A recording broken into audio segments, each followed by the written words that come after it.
English మాట్లాడడానికి భయపడుతున్నారా? అయితే మీకోసమే ఈ స్పోకెన్ ఇంగ్లీష్ క్లాసెస్. వెంటనే కాల్ చేసి జాయిన్ అవ్వండి. అమ్మ, లవ్ మ్యారేజెస్ అయితే ఇప్పట్లో బాగా జరిగిపోతూ ఉన్నాయి. ప్రతి ఇంట్లో అప్పుడు అంటే చాలా పట్టు అంటే కులాల మతాలు ఇప్పుడు కూడా ఉన్నాయి, కాదని చెప్పాలి, చాలా తక్కువ. బట్ లవ్ మ్యారేజెస్ అయితే ఎక్కువ జరుగుతూ ఉన్నాయి. అంటే మనం పిల్లలకి ఈ లవ్ మ్యారేజెస్ గురించి వాళ్ళు లవ్ చెయ్యక ముందు చెప్పడం బెటరా, ఒకవేళ లవ్ చేసిన తర్వాత వీళ్ళకు తెలిసినప్పుడు ఎలా చెప్పాలి? అంటే ఆ లవ్ మ్యారేజెస్ వల్ల ఎలాంటి పరిణామాలు జరుగుతాయి అనేది తల్లిదండ్రులు పిల్లలకు ఎలా చెప్పాలి, ఏం చెప్పాలి? సో మీరు మంచి టాపిక్ అండి. కాకపోతే ఏంటంటే ప్రేమ వివాహాలు, ఇంటర్ కాస్ట్ వివాహాలు, దాని తర్వాత ఒక స్టేట్ నుంచి ఒక స్టేట్ అంటే కంప్లీట్ గా నార్త్ ఇండియన్స్, సౌత్ ఇండియన్స్, చాలా మన కల్చర్ అంతా చాలా క్వైట్ డిఫరెంట్ గా ఉంటుందండి. సో ఏది ఏమైనా కూడా ఇరువురు ఇష్టపడ్డారు కాబట్టి ఎటువంటి అంటే అడ్డంకులు వచ్చినా మేము పెళ్లి చేసుకుంటాము అనే నిర్ణయం తీసుకున్న తర్వాతనే ఈ కాలంలో తల్లిదండ్రులకు చెప్తున్నారు. సో అది ఏది ఏమైనా కూడా దాన్ని మనం ఏం ఆపలేము. కొన్ని సందర్భాల్లో బాబు చేసుకోవద్దన్నా కూడా చేసేసుకుంటున్నారు, అది వేరే విషయము. చేసుకుంటాము అని పట్టుబడినప్పుడు తల్లిదండ్రులు తప్పకుండా ఇంకా సరే అని అంటారు. అన్న తర్వాత కూడా అసలు నువ్వు పెళ్లి చేసుకుంటున్నావు, ఓకే, మాకు తలవంపులు వచ్చినా పర్వాలేదు, మేము బాధపడ్డా పర్లేదు, నువ్వు సుఖంగా ఉండడమే మాకు కావాల్సింది అని కొన్ని విషయాలలో వాళ్ళు రాజీ పడిపోయి పిల్లలు చెప్పిన మాట వింటున్నారు. విన్న తర్వాత ఏం చేస్తున్నారంటే చేసుకుంటాను అని అన్నప్పుడు అమ్మాయి గాని అబ్బాయి గాని, మరి ముఖ్యంగా అమ్మాయిలకే వస్తాయండి ప్రాబ్లమ్స్ అన్ని వచ్చేది అమ్మాయిలకే. సో అమ్మాయిలకి అంటే అబ్బాయిలకు కూడా చెప్పాలి, అమ్మాయిలకు తల్లి తండ్రి ఎవరైతే ఇప్పుడు ఆ అమ్మాయి వెళ్ళి చేసుకోబోతుందో అతని వివరాలు ఏంటి అంటే, ఒకవేళ అంటే మనము కులం గురించి మాట్లాడుకోకూడదు కానీ ఆ కాస్ట్ వైజ్ కూడా కొన్ని మార్పులు చేర్పులు ఉంటాయండి. సో ఒక అగ్రకులాల వాళ్లకు కొన్ని అలవాట్లు ఉంటాయి, కొంచెం దాని తర్వాత వేరే వాళ్లకు కొన్ని అలవాట్లు ఉంటాయి.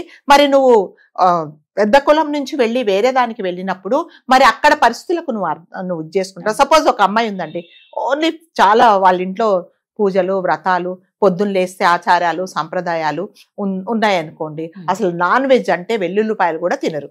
కానీ అతను ఏంటంటే ఇప్పుడు అమ్మాయి చేసుకోబోయే ఫ్యామిలీలో వారంలో 4 రోజులు నాన్ వెజ్ తింటారు, వెల్లుల్లిపాయలు లేనిది అసలు జరగదు, పూజలు పునస్కారాలు అసలు ఏమీ ఉండవు.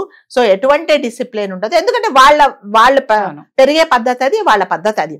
మరి అలాంటప్పుడు నువ్వు వెళ్ళి అక్కడ నువ్వు అడ్జస్ట్ అవుతావా అనేది క్లారిటీగా ఉండాలండి.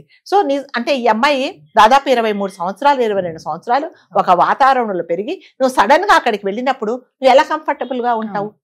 సో అంటే అక్కడ వెళ్ళొద్దని చెప్పట్లేదు, అక్కడ ఎటువంటి పరిస్థితులు వచ్చినా నువ్వు అడ్జస్ట్ అయిపోవడానికి నువ్వు రెడీగా ఉన్నావా అనేది తల్లి మరి ముఖ్యంగా చెప్పాలి. నువ్వు ఇక్కడ అంటే ఏం చేస్తావు, పొద్దున్న లేయంగానే పద్ధతి ప్రకారం లేచి స్నానం చేసి పూజ చేసుకొని, మీ ఇంట్లో పద్ధతులు అవి, పూజ చేసుకొని కాఫీనో టిఫినో తాగి ఒక పద్ధతి ప్రకారం ఇల్లంతా నీట్గా పెట్టుకొని ఉంటారు. కానీ అక్కడ లేదు ఆ పద్ధతి, ఎందుకంటే వాళ్ళ పద్ధతి లేదు అది. మరి అక్కడికి వెళ్ళిన తర్వాత నాకు వెళ్ళంగానే నాకు ఇల్లంతా శుభ్రంగా ఉండాలి, ఎక్కడ వస్తువులు అక్కడ నీట్గా ఉండాలంటే వాళ్ళు జరగదు అక్కడ. మరి అక్కడ పోట్లాటలే జరుగుతాయి. మరి ఆ వాతావరణంలో నువ్వు అడ్జస్ట్ అవుతావా అనేది కూడా కంపల్సరీగా ఈ అమ్మాయికి క్లారిటీ ఉండాలండి. మరి ముఖ్యంగా ఏంటంటే పద్ధతులు, ఈ పద్ధతులు ఎలా ఉంటాయంటే ఒక్కొక్కరికి ఒక్క పద్ధతులు ఉంటాయండి.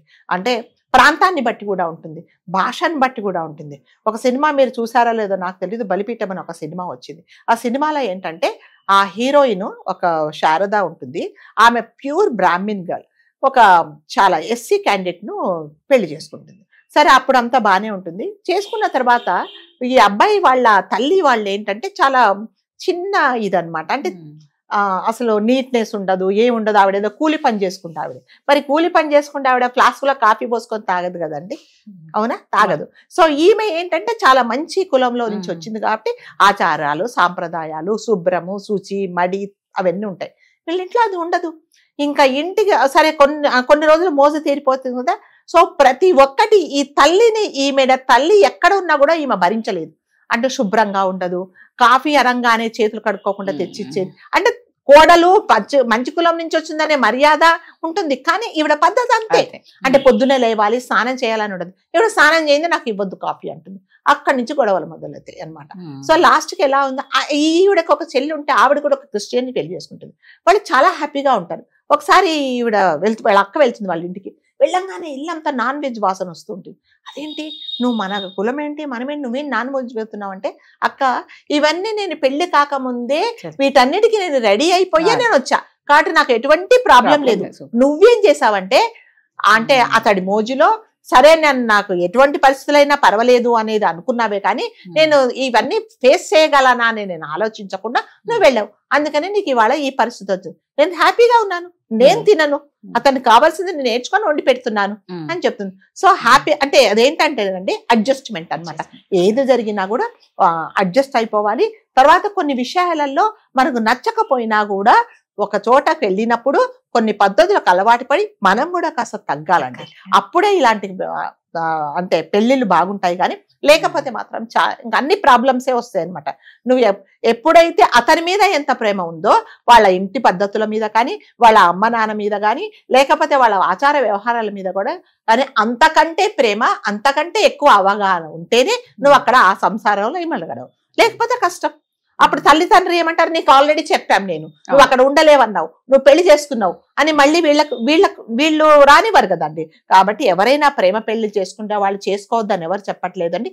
చేసుకోబోయే ముందు ఇవన్నిటి గురించి ఏది జరిగినా కూడా నేను అక్కడ అడ్జస్ట్ అయి ఉంటాను, అన్నిటికీ నేను అడ్జస్ట్ అయి ఉంటాను అంటేనే మాత్రమే మీరు ఇలాంటి వాటికి తీసుకోండి. లేకపోతే ఏంటంటే మళ్ళీ పోట్లాటలు, మళ్ళీ విడాకులు, మీ పద్ధతి నాకు నచ్చలేదు, మీ సాంప్రదాయాలు నాకు తెలియదు అనేసి అటువైపు ఇటువైపు అంటే తల్లిదండ్రులు పోట్లాడుకునే పరిస్థితి వచ్చిందనమాట.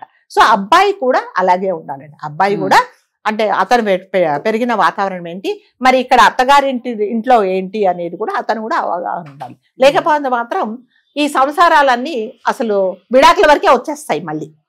కాబట్టి ప్రేమ పెళ్లి చేసుకోవద్దని చెప్పట్లేదు. చేసుకోబోయే ముందు మీరు వీటన్నిటి మీద క్లారిటీగా ఉంటే మీకు ప్రాబ్లమ్స్ ఉండవు. మీరు అన్నట్టు ఏంటి అంటే పేరెంట్స్ ఎంత చెప్పాలో అంత చెప్తారు, తర్వాత దాన్ని ఎలా అడ్జస్ట్ అయి ఉండాలి అనేది అమ్మాయి చేతిలోనే ఉంటుంది. ముఖ్యంగా అయితే అమ్మాయిలే.